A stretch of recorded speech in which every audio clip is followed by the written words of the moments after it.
Hello, my name is Chris Schmidt. I'm the Dean of Students at Lindsey Wilson College, and I want to thank you for joining me for this presentation. I'd like to especially thank our SGA for putting this series together and for this opportunity to present during the Mental Health Seminar Series. This week's Mental Health Monday topic is balancing life for greater mental and physical health.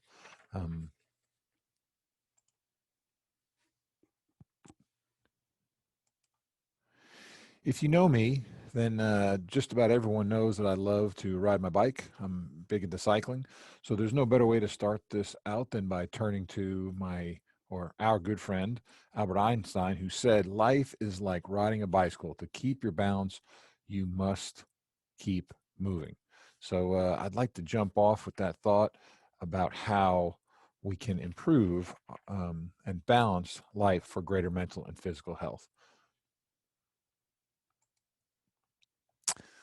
I have conversations every day with people, and it often starts out when we are talking about different things in their life that are affecting their mental and physical health, where they say, I never have enough time. I never have enough time. Well, the fact that it always comes down that how does time impact your mental and physical health? And so I always ask them, who owns your time? Who owns your time?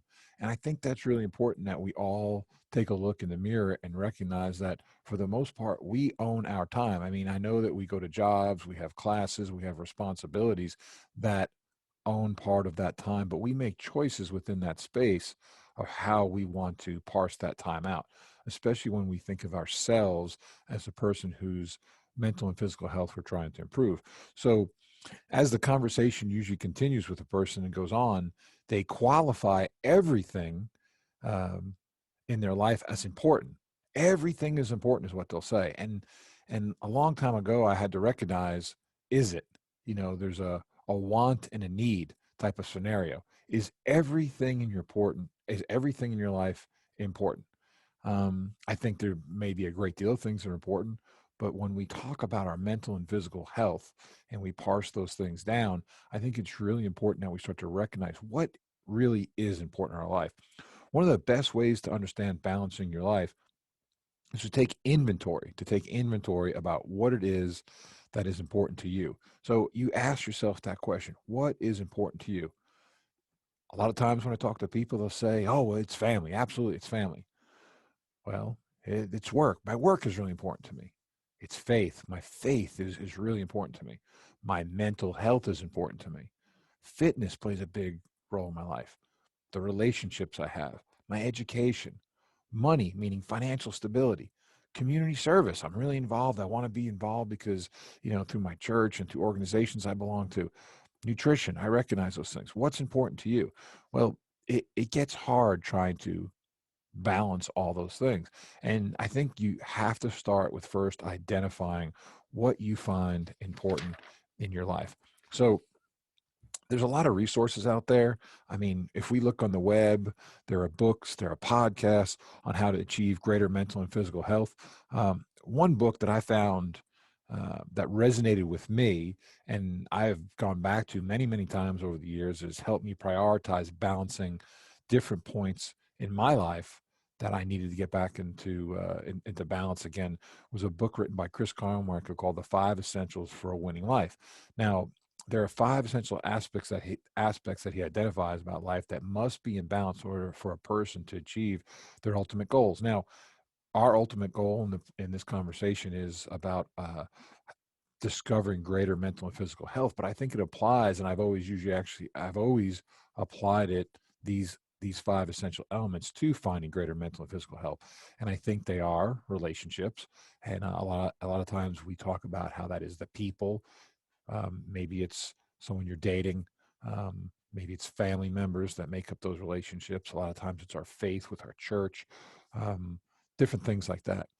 Careers and education at parts of different points in our life. It has a lot to do with where we are in our education, maybe where we are with our career, or a combination of both.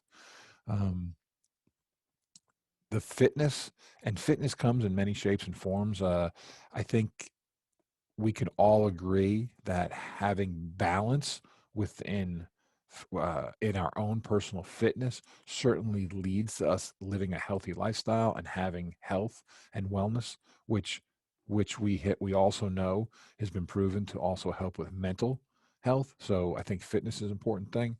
Nutrition undoubtedly has plays a big role in where we are both mentally and physically, and I think that that's really important that we find balance there. And then finally, our mental health. I mean, we hear a lot these days about taking personal time, self-love, that kind of stuff. Mental health is really important. And I think we often ignore that, probably most of all, because we like to focus on other things and other people and all those other priorities that we talked about earlier, about all those other things that are important. But when these five essential elements are not balanced, we limit our ability to live life to the fullest. And I think that we really need to take that into consideration as we move forward. So, how do we do this? You know, that's the big question. So, I think it really comes down to just a really simple rule: create a personal culture of mental and physical wellness. Well, you know, Chris, that's easier said than done, right? But I want you to think about that. We always talk about culture. We talk about culture in teams, cultures at work, the culture of our family, you know, the cultures in our neighborhoods and the towns we live in the states that we live, across the country, across the globe. There's all these cultures, right?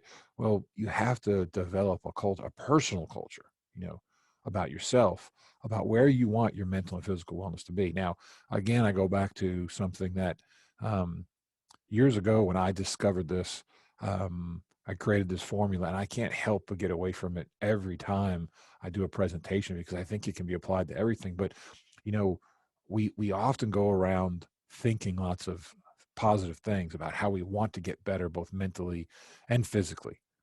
But that requires something. It requires action. We have to put something behind those thoughts, and that is action. So, you know, I came up with the formula years ago: positive thinking plus positive action equals the realization of your full potential. I mean, your full potential. And I know we all want to see what our full potential looks like. We all want to achieve the greatest mental and physical wellness that we can, right? Our mental and physical health is really important to us. We know that it's critical for us, you know, having longevity in our lives and being able to interact in the world around us and with the people we love and care for.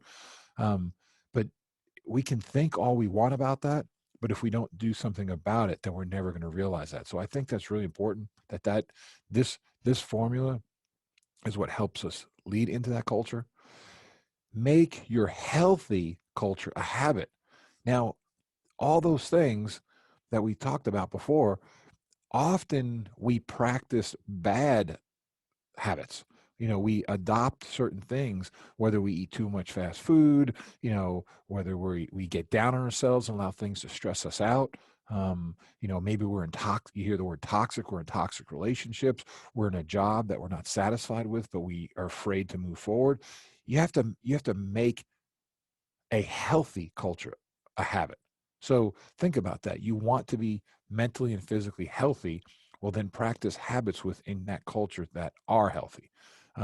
So you know the definition of insanity is repeating the same thing over and over again. So if you're part of controlling that culture and it's leading to poor mental and physical health, then you have to change something about that.